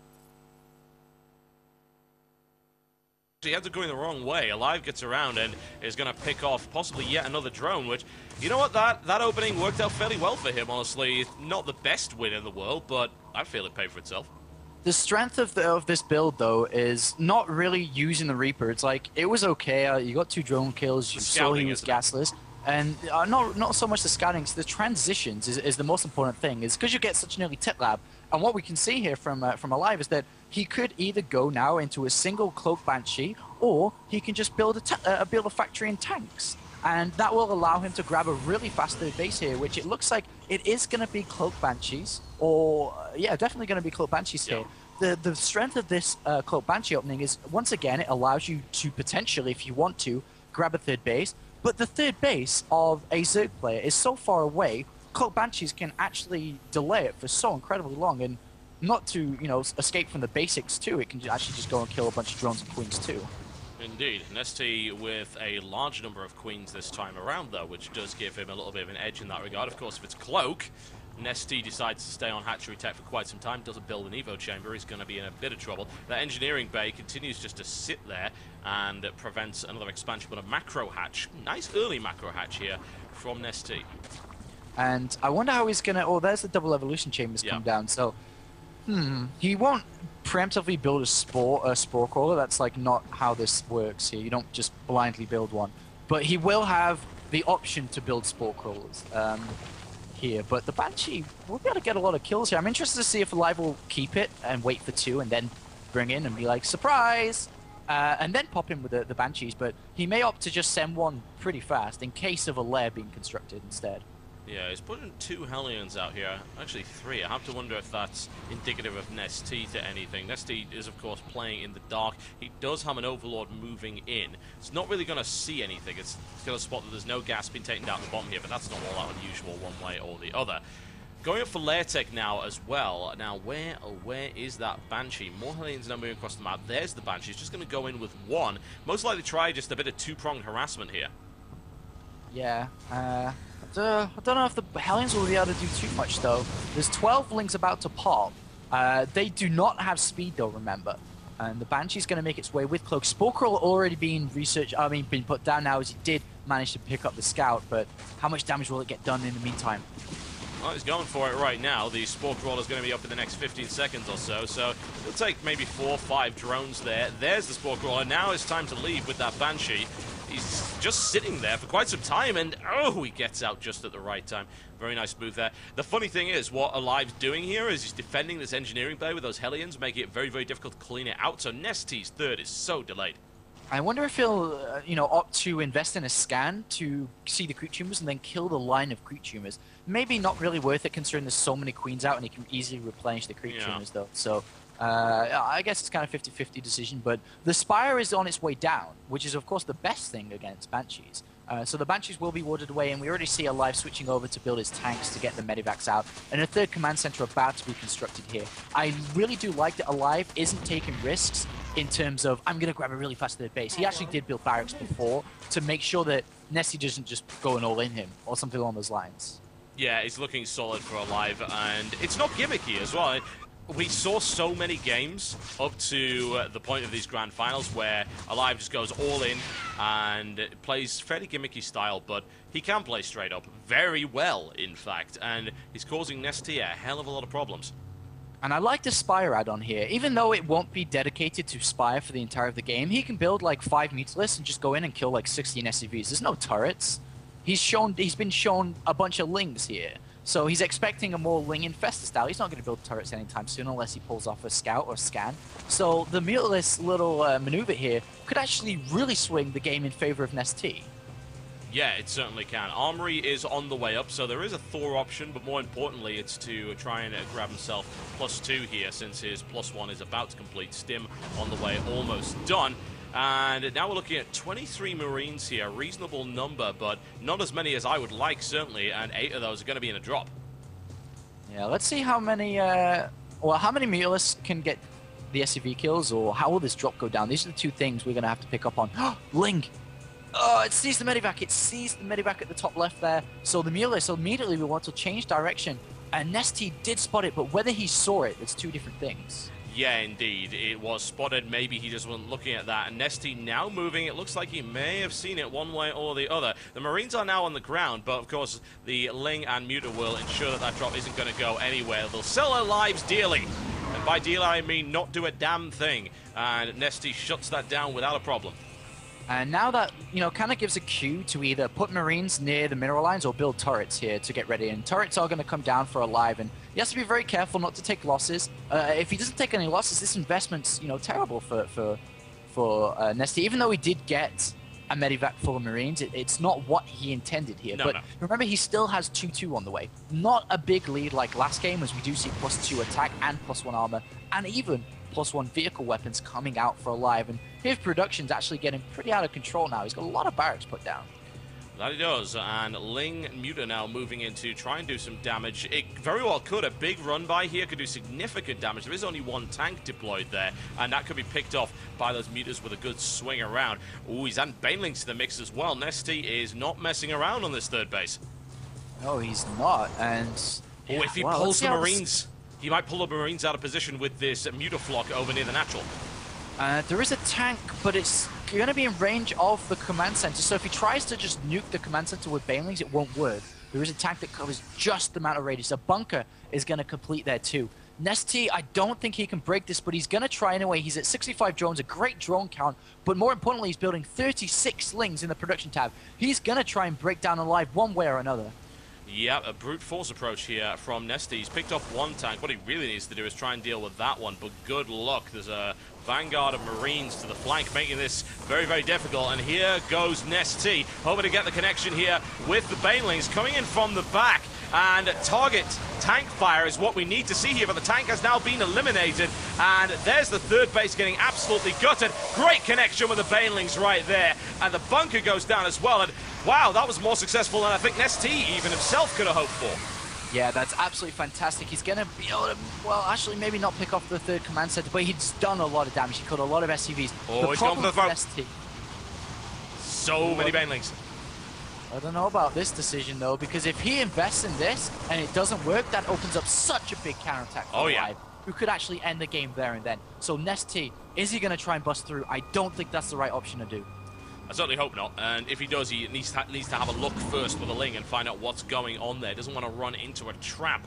And Nestea now having a look at it, got a few Mutalisks to make sure that he can see, and with that number of Marines, I don't know, if he's able to draw them out of position to trap them, then certainly he could do a lot of damage. But right now, this seems like the kind of time where I just want to say, oi, I've got an economic lead, let's get further ahead. Nestea does spot the drop in the top left by the Zelnoga tower, and oh, it's another drop wasted. Yes, it is. Ripped to shreds very, very easily. Down it goes, and Nestea's all over aLive this game. This is a completely different Nestea than we saw on the game on Dual Sight. It is tight, it's seeing everything. It is omnipotent. Absolutely it is, and the third base is going to go down now for aLive. Once again, a Ling will delay it a little bit, but Nestea can actually gear up to take another engagement soon. He's got 13, about to be 17 Mutalisks. He's got a lot of Lings, pretty well upgraded at 2-2 now as well, but the upgrades for the Marines are starting to catch up. They do have +3 and +2 armor coming in, so right now, aLive has to play defensive. He has to keep and establish this third base without taking any significant losses, but here's the twist in that kind of game, is that there is a hive being constructed. That is the ticking bomb for aLive. Sure, he can play defensive now, but if he plays overly defensive, then the Greatest Spire can come down, Ultras can come down, and then he's not going to be prepared for that kind of tech. No, he is not. And looking to try and get the pickup on that cloaked Banshee. Not able to do so just yet, unfortunately. Eventually, it will die. It's done a little bit of damage, holding Nestea back just a smidge, but he's on 90 drones, and how much does that really do? Not a huge amount. Creep spread looking absolutely fantastic here as well for Nestea's Ling Baneling style. Hive tech going to lead to +3/+3 very shortly, and a second Spire going down. Oh, we know what that means. Yeah, he's going to move over to that Broodlord composition and start building those infestors. There is a drop on the natural here for aLive, which is actually catching Nestea out of position here, and that's because of Nestea's lack of overload spread on the right-hand side, the right flank of this map, but he has to be so careful. Mutalisks are in pursuit. Yes, they are. They might get there. aLive now deploying once again. Doesn't really quite have the upgrade count. He needs to do severe damage to that Mutalisk group, and that's going to be demonstrated when aLive's throat gets ripped out by that Mutalisk flock. Gonna be an ultra... Wow, interesting. An ultra cannon? Okay. Yeah, he's basically, he can do anything now. Yeah, probably going to be Ultras as he hasn't upgraded the Spy to Great Spy. There is a drop headed towards the main base of Nestea. Once again, has not seen this coming. There is a Spore Crawler which may kill the Medivac here if he's not paying attention, but one thing's for certain, the Spy infestation pit could go down. Yeah, infestation pit looking like it's going to go pop momentarily. In the meantime, a huge wave of doom rolling right on over aLive, but aLive is able to funnel those Banelings really nicely through the tank and the Thors and keeps the majority of his Marines intact, which puts him in a great position now. Wow, aLive could just pick up and go. I don't know why he's not. He needs to pick up his tanks and go straight to the fourth base of Nestea. If he goes now, it's such a sick timing because Nestea threw away so many Banelings. He threw so much gas away in that attack. It didn't do enough damage, and he is slowly starting to move, but these tanks are so low health. If he goes, he has to commit to it, and I don't think he will. He thought about it. He isn't going to commit, and now that means he has to sit back and siege back up, take the fourth base instead, and that was a split decision, and he chose the defensive one. And that may not have been the correct one. We shall see one way or the other, but Nestea's been given the window he needs to recover from that. Yes, you're right. It was absolutely wasteful in terms of the Banelings. And aLive's now going to push forward instead, going down in this direction. Look at the siege up around the natural here. Yeah, he's going to try to stim up now. Let's have a look at the Baneling count. 8 Banelings and 1 Infester. That is it, but 6 Ultras are about to pop. 6 Ultras will absolutely crush what is here. So aLive has to get in good position and maximize his effectiveness here if he wants to survive. He does. That Ultralisk runs right into a wall of bullets and is annihilated as a direct result of that. In the meantime, Nestea comes around the side and cuts off the reinforcements. aLive now smashing his way through the natural. Down goes that macro hatchery. He's actually in a good position here, and Nestea's just going to have to be patient to get enough Ultras up and let those upgrades finish, because right now Ultras going in one by one, and they're getting shredded. Yeah, they are, and this is such a good position for aLive to be in here. He has committed. He's not going to grab his third base. This is it for aLive. If he does this, he will go and take that third place position, but Nestea is building Banelings by the second here. He's also got 3-4 Ultralists out, and this is very tense. If aLive loses this army, he will lose the game. Indeed, he will. Ultralisk count is going down, so no more for you, I'm afraid, Nestea. Units coming in from the back and shut down nicely there by the Thor with +2 Mutalisks getting gunned out of the sky without mercy, and suddenly Nestea's position looking pretty damn grim, but it's still all or nothing here for aLive, who had his reinforcements cut off, and he's playing a little bit of Alamo over here, and it looks to trying to get into a good position, but takes a hell of a lot of damage in the process. That Ultralisk trying to cut its way through, only kills 3 Marines, surprisingly, and Nestea trying to overwhelm this position, taking so many losses in the process. Eventually, the heroic Ultralisk smashes through that siege line, and these Marines are progressively being worn down. The spawning pool is dead, though. He doesn't have any money to build anything. The infestation pit is gone too. What can he physically build? Drones? And Nestea is in a weird position, to say the least. What really can he build? You know, I've said this time and again, someday Zerg players are going to realize that building a second spawning pool is a good idea. But there we go, a nice fungal growth and a quick pickup with the Ultras defends him against that, and aLive's attack has pretty much died out. And while that was an awkward moment for Nestea for a second, he's able to repulse it. But another drop coming into the main should get shut down unless aLive's really, really quick with his stutter step, which he kind of is, but those Marines aren't doing anything against those Ultralisks, and that is the cleanup. Spawning pool, Ultra, and Infestation Pit all at once being built now after aLive brilliantly sniping, dividing his army up, and killing those key important structures. aLive now has dropped on the low ground again, and he's going to play come get me with these Ultralists. Well, he was until the fungal growth went down, I suppose, and come on get me kind of got one-sided. Yes, it did a little bit. There's a single lone Marine that's going to continue to play that game, but quite honestly, it's not going to get all that far. The hive remains intact as well. And now Nestea can rebuild from a position of strength. And this third has only really just been re-established here for aLive. He's mined out on his natural here. Nestea doesn't have a natural. He wasn't mined out, but he was pretty damn close to being so. The single Marine drop, that Marine's got 11 kills so far, and that Infester idly tosses in an Infester Terran egg, which is sadly getting out-healed by the medevac, which is kind of depressing, really. Oh, the spawning pool goes down on the center base again, and aLive gets another key snipe. But the key structures to get up, the Ultralisk Cavern and the Infestation Pit. So he has 5 Ultralisks, 4 Infestors, about to be 4 more Ultralisks. A total of 9 will absolutely crush through aLive, and Nestea keeps his hopes alive here, and I suspect a big attack soon, but there is a drop in the main base again. Bailing Nest down, Spire about to go, and Evolution Chamber. But Nestea's not messing around anymore now these Ultralists are out. No, he's at it, man. He's going for it right now, trying to break the line. He's taking a lot of siege tank fire on. There are those +3 Marauders in the mix that are tearing their way through. Oh, so nice on the fungal. Nestea draws that force in, grabs it, but he doesn't quite have enough Ultralisks to break this. Not quite, because he's being dropped on the third base location inside the main. Ultralists are coming in to defend here, and Nestea does get pushed away. And this is so weird, because if he'd sent entire of his army to actually kill aLive, aLive would be dead right now. But at the same time, aLive keeps on dropping him, and this is why Nestea cannot commit to a full-out attack. aLive picks up again, and will drop the main base, and is absolutely so cost-effective with this small squad of units consistently through this game. Good lord, incredibly fast, amazing resource use here. That is the weirdest drop I've ever seen, but he's doing a very slight amount of damage to that extractor, but that's actually a good position to deal with an Ultra, or you could run away, that works too, and aLive is way back into this, he really is. That's incredible play here from aLive, so fast all the time. Great drop play. Ultralisks just getting consistently frustrated here, and I love the sniping of the tech buildings. there are 6 Ultralists out and 2 Infestive. If he just grabs everything together, kills this squad of units, Nestea will go to a final game. But can he do it? There's the Fungal. What a great Fungal. And that unlocks the Ultralist to come in and kill everything. Oh, yeah, Marines are down now, and those tanks are not going to be able to blow their way through. Undeploys, he may be able to lift 2 out of there, and he does so. But, yes, that is what he needed to break that. And this is a horrendous mess of a game, one way or the other. Nestea cleans up the 3rd. And it looks like aLive's actually moved that to the 4th here. But now units are coming in, and there is so little left for aLive here to stay in this game. There's 2 tanks. Oh my god, I can't believe they're being dropped with that medivac. Just lifted up and dropped consistently to try to make the best use of well. He's kind of giving up hope now. 5 Ultralists come crashing through the center, the heart of aLive. And Nestea, through pure and simple determination, has turned this game around and is looking like it will go to the final map. If you want to win a bunch of games, then try building Ultralisk, says Nestea, which it proves to be rather effective. aLive holds on, determined, little bastard that he is.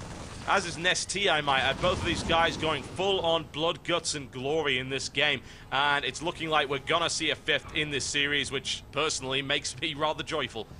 Yeah, it's incredible, incredible series here. And Nestea checking the bottom right, making sure there's no expansion down there. Realizes that there is an expansion. Well, he would. Okay, now he knows that there's an expansion there and will turn all his army, all his forces to this one single location. aLive will defend with 4 Marines and 1 Marauder and Total Biscuit. Anybody knows that that is not enough. No, it isn't. It would require some fairly insane sorcery. Not micro, not control, sorcery. And, oh, well, I heard you like mules. That Ultralist is going to go to town on that one, having a delicious breakfast, many as he can get his little mitts on. And now, here it comes, the death knell rings, and there's the GG. Wow, what a game from Nestea. So determined. Oh, what a miraculous win by Nestea. He was on the verge of leaving the tournament in 4th place, basically last place if we think about this as a separate tournament, and he manages to pull back. What a great, great display of courage in that game by Nestea, who draws this series up. And well, we are going to that final map, and wow, am I excited to cast that last game. Oh man. This is not a calm tournament, Apollo. This is a stressful tournament. It's an exciting tournament. And yeah, what a crazy series. Great series. I'm so impressed by both players, I really am. Nestea turning it on so hard, but when it comes to aLive, aLive has just consistently played well throughout this entire tournament. He really has. He's just played so incredibly well. And I feel he constantly gets knocked, which I'm not a big fan of. I really am not, because he's so skilled. Yeah. Wow. I'm just gobsmacked by how good that series was. aLive playing immense in that game, but so was Nestea. They were equal to the speed of each other, which is the beautiful thing about StarCraft 2 is usually one player will dominate the other because he's faster, he's better on multitasking, his army control is better.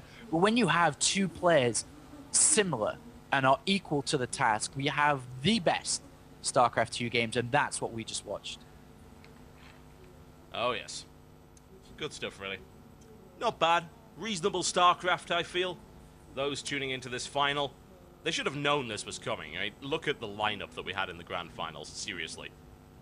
Yeah, that was crazy, and I'm super excited to know what the next map is. I'm eagerly awaiting the admin to actually make the game and let me know what map it is. Because, I mean, we could be, Calm Before the Storm? It could be anything here. I hope it's something, you know, exciting like Daybreak, Antigua, Tal'Darim, even Tal'Darim.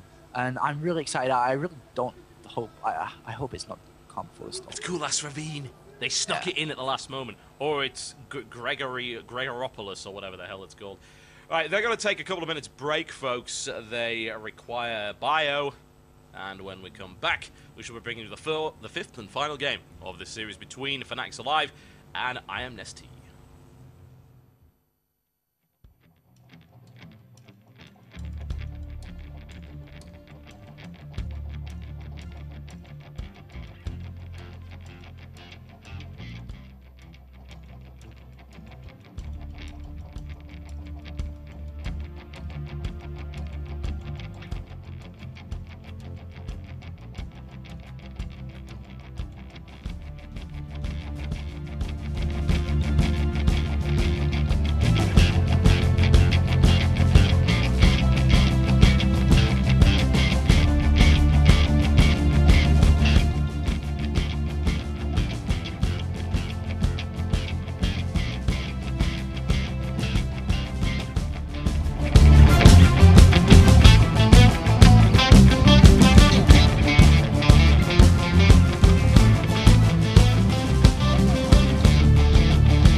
Tal'Darim Alter. Interesting choice for the final match of this best of 5. Oh, there we go. What's up? I'm ready. I'm sorry, How are my you? bad. Tal'Darim Alter. Yeah! The last map. And, well, this map, I suppose it will favor just a little bit over to aLive here. It is very difficult. As anybody knows, this map has been around for a very long time. It is difficult to grab a third base as Zerg. And more importantly, Terran players have just read, understandably, how to play this game, how to play this map. You contain your opponent down from their lower sides. And let's see how aLive's going to approach this. How is Nestea going to approach it? If anybody's going to beat aLive on this map and beat Terran, it's going to be Nestea. And we're in full-on cross position. This could go on for a while. Ladies and gentlemen, I bring you Fanatics aLive. He is in the red trunks and he is playing Terran to the northeast of Tal'Darim Alter versus his opponent. It is LG I am Nestea. He is in the blue trunks playing Zerg to the southwest. And cross positions here. Pretty good for both players, to be honest. Really good for both players, if I'm honest. I mean, every map should really be cross-spawn. You don't want to be next to each other. Nope. Imagine if, you know, for example, aLive was top left. Such an easy strategy, an easy plan to deploy. Get underneath your opponent's natural, control the Xel'Naga Tower. But when it's cross-position like this, it opens up the playing field and doesn't make it narrow-minded in terms of which tactics to use here.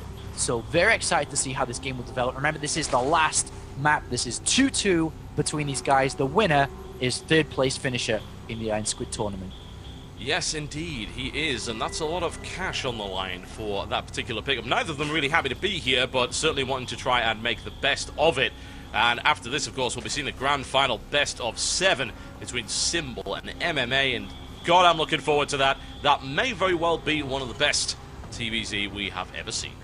Yeah, it's going to be a great series for sure. Especially I want to see how Symbol's been doing after, you know, he 3-0'd Marine King Prime. Let's see how he can do against the speed, the elegance of MMA's playstyle. When we do have Nestea going for a hat-trick first, of course, and we do have aLive skipping gas. Is going to go for a very regular 1 barracks expansion here.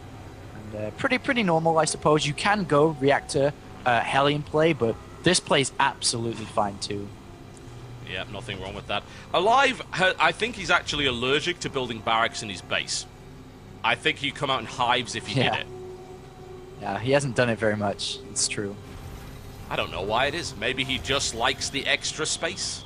Nobody really knows, but it's a little bit mind-gamey. It ceases to be mind-gamey, I think, when you do it every single game. It's like, aha, I see what you're doing there.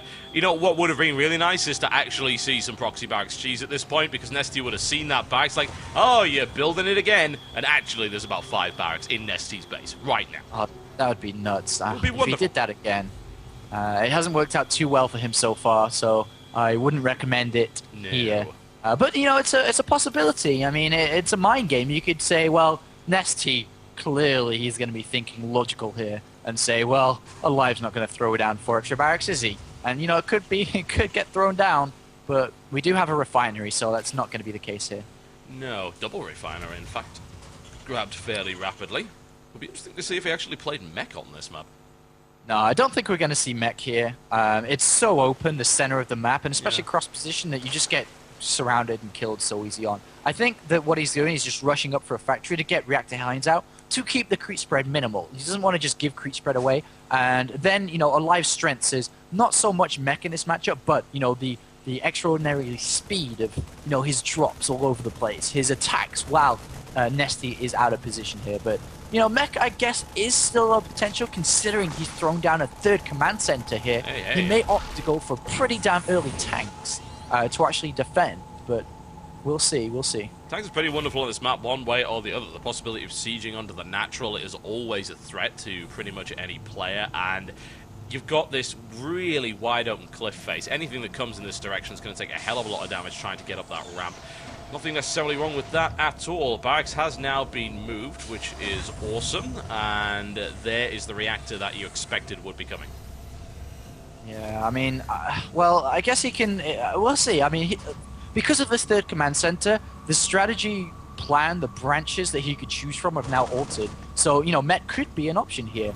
So we'll see, we'll see. But we do have a macro hatch incredibly early by Nestea, incredibly early, even before taking extractors here. So his production, whether it be for economy or unit, is sick. It will be sick once you start hitting those larva injects down. And he also uses it for a wall too, which means he doesn't need to rush for defenses here and actually grabs all 4 gases at once here. This could be a multitude of different things, whether it be a straight up tech play, whether he just immediately throw down a Roach Warren and Bailey and go for a bust with these 3 hatcheries. So interested to see what Nestea's plan's going to be. Oh yeah, I'm looking forward to this one. Starport coming down here as well for aLive. Does he try to maybe drop the Hellions, or does he simply use the Hellions to slow down the creep spread and then come in with something there from behind? That will be interesting to see one way or the other. Economically, Nestea with a good lead, and now with a Queen injecting that macro hatch, is going to be able to power his drone count up. And it is going to be Cloak Banshees. Hellions from the front, Cloak Banshees from behind. We'll see what extent he goes to the Cloak Banshees. They didn't do that much last game, but we'll see how it's going to work down here. The Evolution Chamber is, of course, finished. He also will start the layer with the next 100 gas he's got after the upgrade. So we'll see how this is going to work out. 4 Hellions are on the way, though, which will start to deny that creep spread, which is, of course, so incredibly important.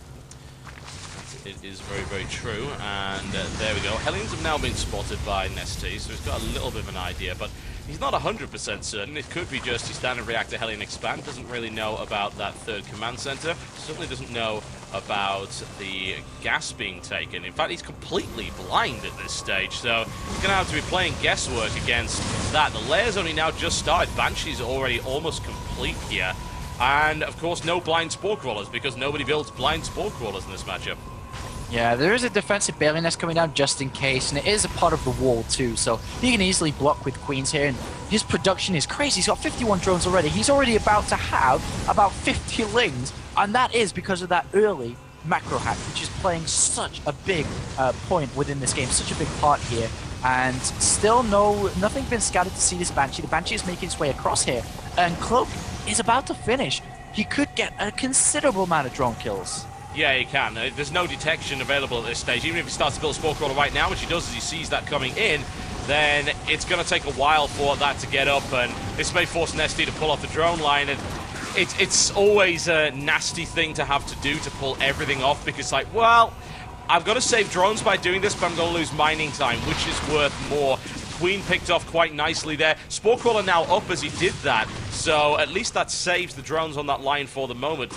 Banshee hasn't done all that much. He's picked off Queen and 3 drones thus far. And if he kills that Spine Crawl, I was about to say, he could actually just walk in with Hellions, but it does retreat back here. One more about to finish for these Lings, and we do have a flurry of barracks thrown down here. 5 in total being added on here, so he is really ramping up that production alongside this 3rd command center, as well as double upgrades. So aLive just playing very, very macro focused here, and it has done okay damage with this Banshee. 5 kills overall, 3 drone kills, a couple of Lings there too. Ling's getting a little bit too aggressive here, taking a lot of Ling kills. Yeah, kind of surprising that he go for that. Does get the surround there, but using yet more Lings in the process. Not really the best idea. It does, of course, give him full map control back, but I don't know. He did lose an awful lot there. I guess they're just Lings, and especially with the drone count of Nestea, he's perhaps not that concerned, but the SCV count of aLive is great, considering that really early 3rd command center. It's been used for macro for the last few minutes, and it's pumped that count up really nicely. And we are going to have, because of the delayed factories, and actually these Marines are actually going to die. There's no combat shields or stim because of the Cloak Banshee. So, well, that's pretty good for Nestea, because he's building 40 more Lings. If he just builds Lings and keeps them around that 3rd base, first of all, the rocks didn't die because of Nestea's maneuver there. The 3rd base is delayed. Nestea is about to build 40 Lings in total to actually prevent that from going down again. So great delaying tactic here by Nestea as he gets his own 3rd hatchery up. Nestea's getting sneaky. He's got Burrow coming in and Pathogen Glands going for that Infester, and also going straight up to highlight. His upgrades are ridiculous. They really, really are. He's about to have 2-2, and he's going to go straight into +3/+3. aLive doesn't even have Stim yet. He has Combat Shield at least, now starting his +2 as well, but there's all sorts of wonderful possibilities here for Nestea. aLive was driving pretty much a perfect game until that 3rd base got slowed down and denied there, and now things have gone really bad because he's basically got 193 capability in terms of supply, but he can't get there quite because he has another 3rd command center, and his gas income's incredibly low for what he's trying to go towards, and Nestea's gonna punish this again. Oh my god, all the Baileys are... aLive is just in a world of trouble. Stop! Says Nestea, I'm coming for dinner, and it looks like aLive did not prepare. Oh my, and the fry-up is coming on right now as Nestea goes all the way into the main base. But those Banelings get caught out of position, and aLive crushes them. Very little damage being done, but so many Lings have just absolutely ravaged that mineral line. Continues with this aggression here, and Nestea can just turn it on at this stage and start to decimate aLive's economy. There's nothing really to stop more units from coming in. Tank gets ripped apart, more Banelings coming in as well. The link out will finally get cleaned up, but at what cost? This is not looking good for aLive. This is all going wrong. I don't know. Actually, I don't think it's looking too bad. There's 3,000 resources difference in terms of what they've lost against each other here. And Nestea did damage, sure, but he did waste a lot of money in doing so. aLive is now kind of okay. There's slow Banelings here, and he can micro against slow Banelings, so I don't think it's too bad for aLive.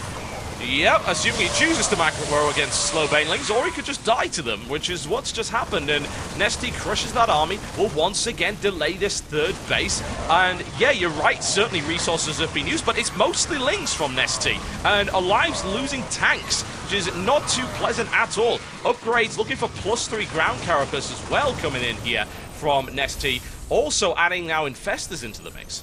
And as long as aLive doesn't panic and just kind of grabs control of this game, he should be okay. For example, he isn't getting +2 armor. He hasn't got back into his main mineral line. He's oversaturated his natural. He hasn't transferred to the third base. These small mistakes could cost him the game overall. But the key thing is here, Total Biscuit, while that was going on, he did kill the third base of Nestea, which is so crucial in this series. And all of a sudden, aLive's just in a great position.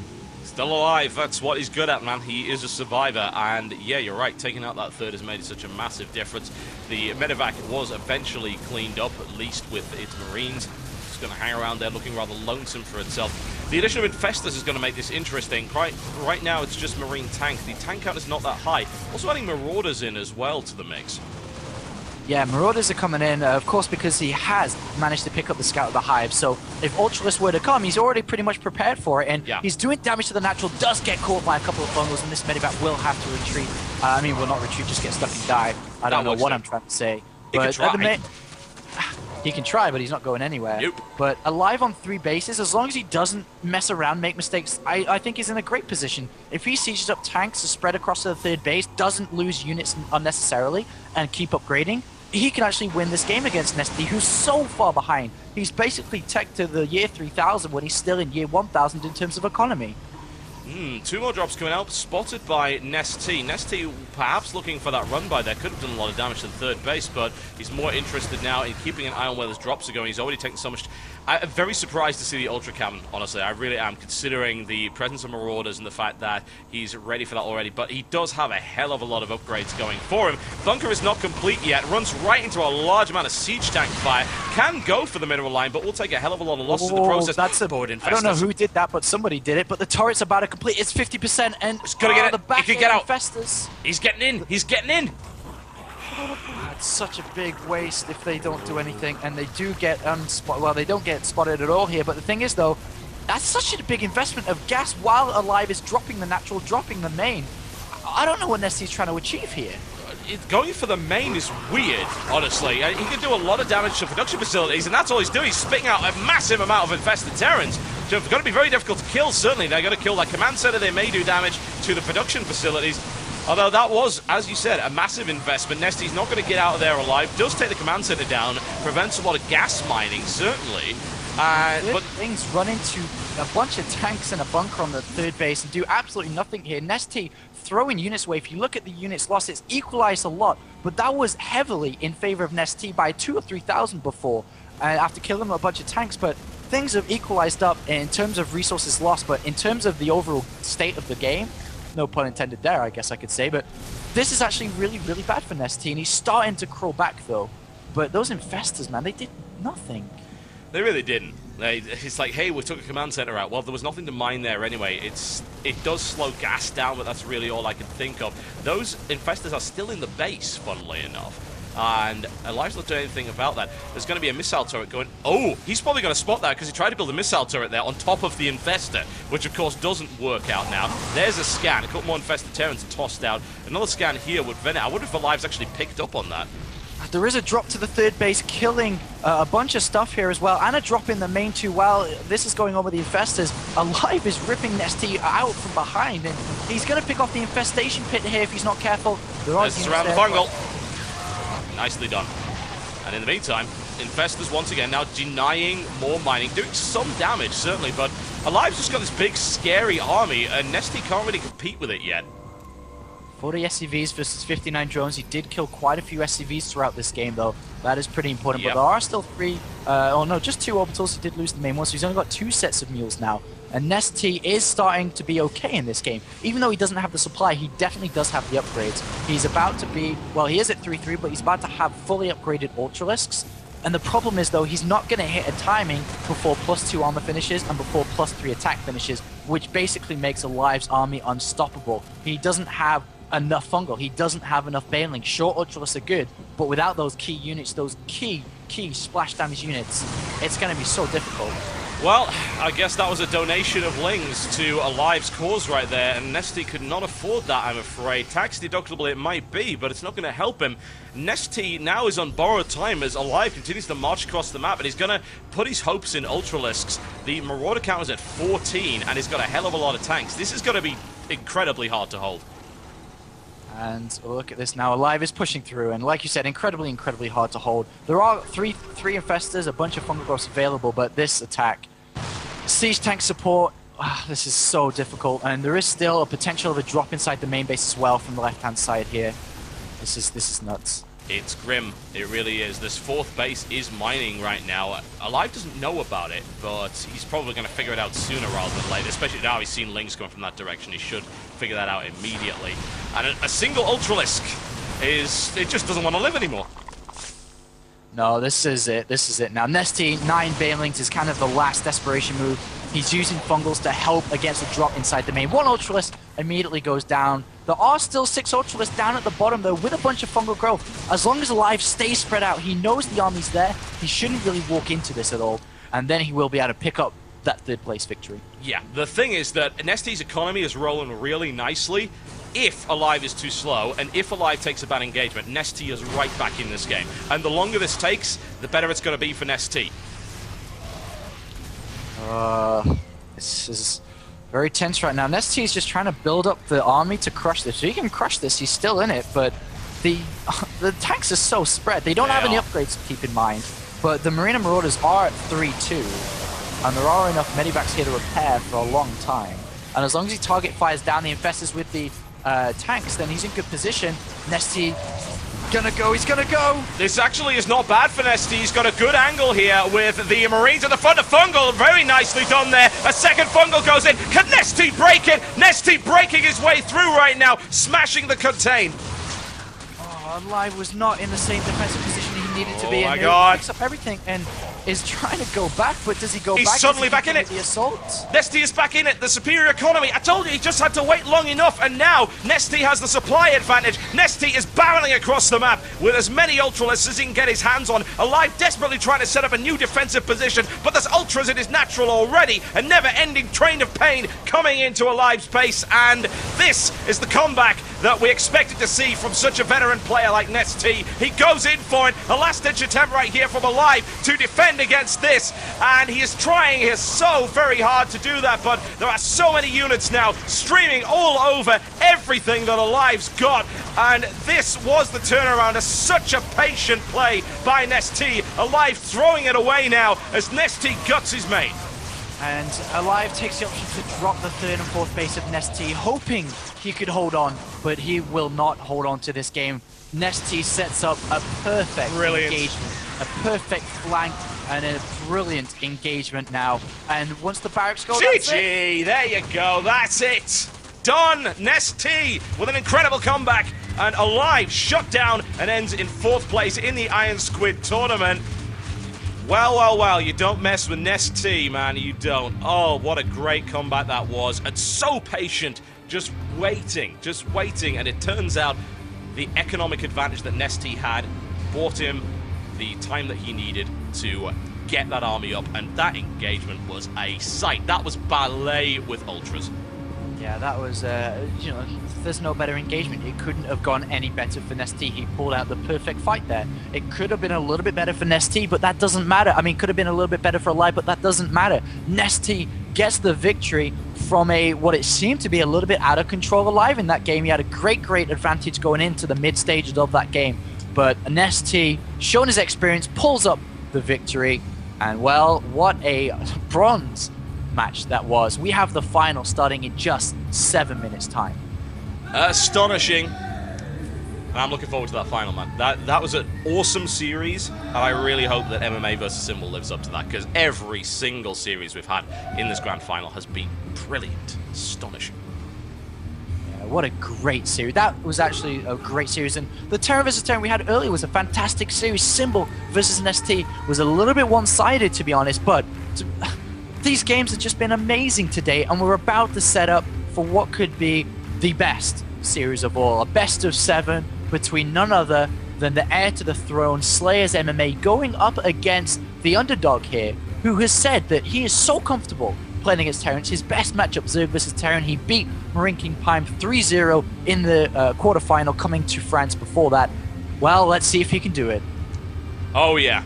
It would be such an incredible story after that bronze match to see a Symbol victory, but also people are, needless to say, rooting for MMA. Incredibly popular player, incredible player in general. What a series. And I tell you this for a fact, anyone that comes out and says, you know what, no one was going to be interested in the finals because we didn't have Marine King Prime and we don't have any foreigners, well, I just want you to look at that crowd right now. I just want you to watch these games right now and just accept how wrong you are and embrace how incredible these games have actually been and the paragon of skill that we're seeing on display today. Yeah, great series there, and I'm very much so looking forward towards the finals. I need a quick break, Apollo, honestly. I really do. I'm going to go mourn the loss of so many Marines and tanks as a Terran player. I need to switch back to Zerg after that, honestly. I think that's going to happen. I'm never going to get good at this game. Oh, well, we're going to take a quick break, folks. When we come back, which will be very shortly, because we're going to be talking MMA versus Symbol in just a couple of minutes, we'll be bringing you those grand finals. I wouldn't have made it in because I got like in the very last second because the Terran just got up. And he thinks if his investor wouldn't get in and if he wouldn't have got that command center, he would have lost. But then like during the game, like after that happened, he was like, okay, I might have a chance. And then when he made his ultralis and the good flank, like attacked him from all of the sides and saw that he like crushed him, he was sure that he's gonna win the game. And